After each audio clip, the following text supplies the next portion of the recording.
மாமா வந்து சடனாக தான் என்னை கூப்பிட்டு இந்த மாதிரி பூஜை வச்சுக்கோ அப்படின்னா நான் கூட வந்து கொஞ்சம் இது யோசித்தேன். மாமா சந்தர்ப்பம் அப்படின்னு குருவாரம் இந்த பெரியவா வர்றது பெரிய புண்ணியம் அப்படின்னா ஸோ எனக்கு கிடைச்சது ஒரு மகா பாக்கியம்.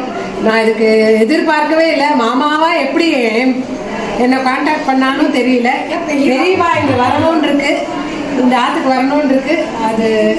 அது என்னோட பாக்கியம். ஆனால் நாங்கள் வந்து குடும்பமாக மகா பெரியவா சரணம் எதுவாக யாருக்கு உடம்பு முடியலனாலும் உடனே குடும்பமாக உட்காந்து ஓம் ஸ்ரீ மகா பெரியவா சரணம்னு சாண்ட் பண்ணுவோம். யாராக இருக்கட்டும், எல்லாருக்கும் நல்ல அவளுக்கு என்ன நல்லதோ அதை பண்ணி கொடுத்துருக்கா பெரியவா. இதுக்கு மேலே எனக்கு சொல்கிறதுக்கு எதுவும் இல்லை. பெரியவா அவாவா அனுபவிச்சாதான் அது வந்து தெரியும். ஸோ எல்லாரோட அனுபவமும் அப்படி இருக்கணும். பெரியவா பிரத்யக்ஷ தெய்வம்.